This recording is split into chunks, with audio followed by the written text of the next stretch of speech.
Base of ম্যাথমেটিক্সে তোমাদের সকলকে স্বাগতম।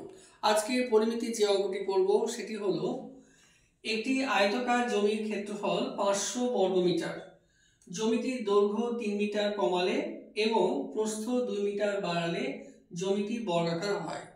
তাহলে জমিটির দৈর্ঘ্য এবং প্রস্থ নির্ণয় করতে হবে। এটি আছে তোমাদের ক্লাস 9-এ 220 পেজের 5 নম্বর অঙ্কটি। আচ্ছা, এখানে বলা হয়েছে প্রথমে আয়তাকার জমি। তো আমি আয়তাকার জমি একটা ছবি আঁকি। তো মনে করো এটি একটি আয়তাকার জমি যার দৈর্ঘ্য আর প্রস্থ আছে। এটা একটি আয়তাকার জমি।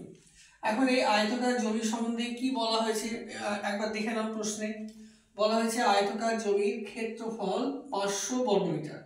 ক্ষেত্রফল মানে এই ভিতরের জায়গাটা বলা হয়েছে 500 বর্গমিটার।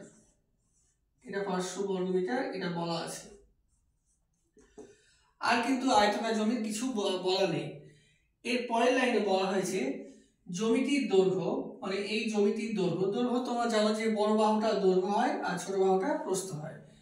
বলেছে জমিটির দৈর্ঘ্য যদি 3 মিটার কমানো হয় এবং প্রস্থ যদি 2 মিটার বাড়ানো হয়, অর্থাৎ এই দৈর্ঘ্যটা 3 মিটার কমিয়ে দিয়েছে আর এটাকে বাড়িয়ে দিয়েছে, তাহলে এই জমিটাই বর্গাকার হয়। অর্থাৎ এই জমিটা বর্গক্ষেত্র হয়। মানে ভেবে নিচ্ছি এই জমিটাকে কমালো এবং বাড়ালো, দৈর্ঘ্যকে কমালো এবং প্রস্থকে বাড়ালো, তার মানে এরকম ধরনের ছবি হলো, অর্থাৎ বর্গাকার ছবিটা হলো। তো এরকম কথা বলা হয়েছে, আর কিছু বলে দেয়নি। দিয়ে তোমাদেরকে জানতে চেয়েছে সেই জমিটির দৈর্ঘ্য এবং প্রস্থ কত। তো এখানে কিছু যখন বলে দেয়নি তখন এক্স ধরতে হবে। তো আমরা ধরে নিলাম এই দৈর্ঘ্যটা হচ্ছে তোমার এক্স মিটার।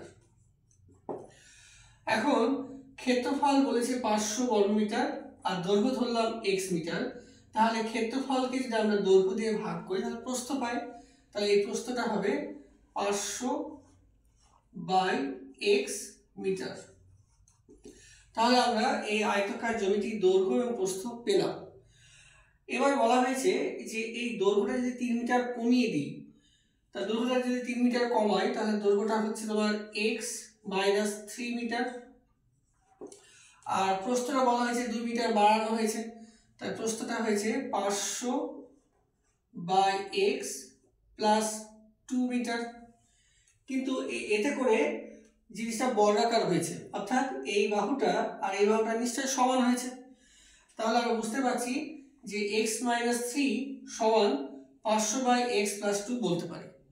এখন এই সমীকরণ থেকে তোমরা সহজেই যারা সমাধান করতে পারো তারা এক্স এর মান বের করতে পারবে। আর এক্স এর মান বের হলেই তোমার দৈর্ঘ্য হয়ে যাবে এবং প্রস্থও হয়ে যাবে। তাহলে প্রথমে সমীকরণটা দেখি। তাহলে সমীকরণটা হচ্ছে এক্স মাইনাস 3 সমান 500 বাই এক্স প্লাস 2। এখন এই সমাধান আমাদের এই আলোচনার বিষয় না, তাই সমাধানটা ডিটেলসে না বলে আমি সমাধানটা করছি।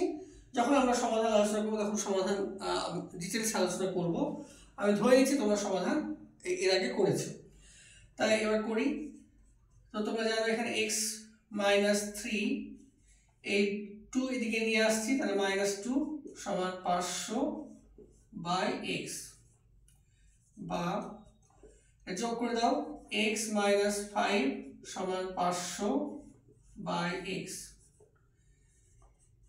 এবার বর্গমূল করো, এক্স দিয়ে গুণ করছি, তাহলে এক্স স্কোয়ার মাইনাস 5x আর 500 এদিকে নিয়ে চলে এলাম, তাহলে মাইনাস 500 সমান 0। তাহলে এটা আছে তোমার x square minus 5x minus 500। এটা মিডল টার্ম ফ্যাক্টরের মতো করে আছে, অর্থাৎ এটা মিডল টার্ম ফ্যাক্টর করতে হবে, অর্থাৎ 500কে ভেঙে 5 আনতে হবে বিয়োগ করে। তাহলে কি হতে পারে, 25 থেকে 20 বিয়োগ, অর্থাৎ x square minus 25x plus 20x minus 500 সমান 0। তাহলে এখানে এক্সটা কমন, তাহলে এক্স মাইনাস 25 প্লাস এখানে 20 কমন, এক্স মাইনাস 25 সমান 0। তাহলে আমরা বলতে পারি অতএব এক্স মাইনাস 25 সমান 0 অথবা এক্স প্লাস 20 সমান 0। তাহলে আমরা এখান থেকে এক্স এর মান 25 পাবো।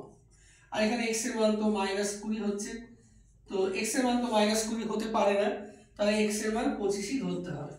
তাহলে x এর মান যদি 25 ধরি, তাহলে এই দৈর্ঘ্যটা হচ্ছে 25, তাহলে x এর মান, তার দৈর্ঘ্যটা হচ্ছে 25 মিটার।